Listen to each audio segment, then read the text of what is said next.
Hi, I'm Pete George, and here we are at the lovely Scene Magazine International World Universe headquarters here in lovely Cleveland, Ohio.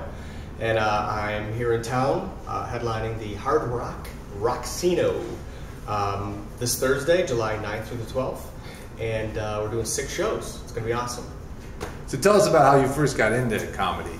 I actually started doing stand-up at the old Cleveland Comedy Club in 1985. I did 3 contests in a row. I was terrified. So the first time I went up, I ended up actually winning the contest.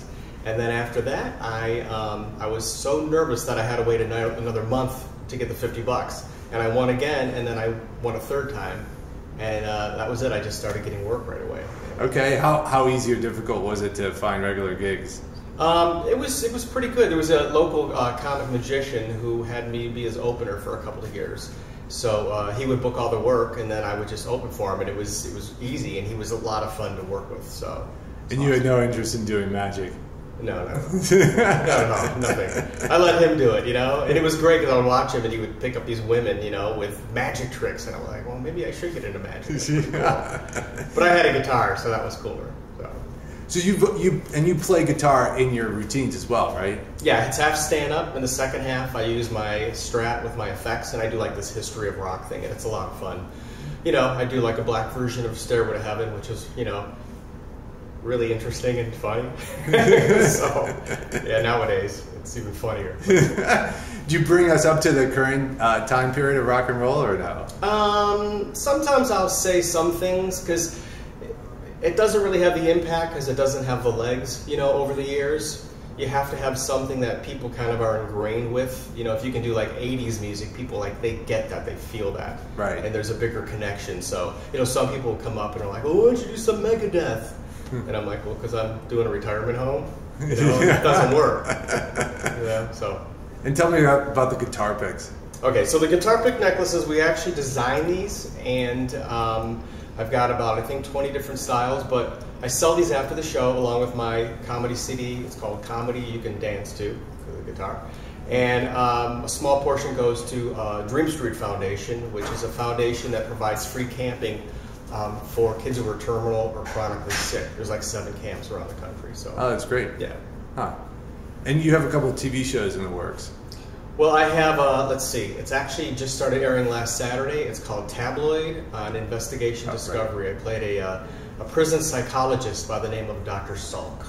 And so I get to wear I wore a yellow-orange leisure suit from the 70s, right, with big round glasses, and my hair was pasted down. And I'm in the prison office, and I end up getting tied up and beaten up by one of the, the criminals in there, and so it was kind of like my wedding night, but it was cool. So, anyway. And what's the other show? The other one's called Blood Relatives, and that's going to be coming out, I think, shortly here. I can't really talk about it because you have to sign a contract, and right. You know what I mean, until after it comes out. But basically, the entire episode revolves around my character. Right. But it's also on Investigation Discovery as well, and that's an hour show. That was a lot of fun. We just shot that recently. Oh, cool. Yeah.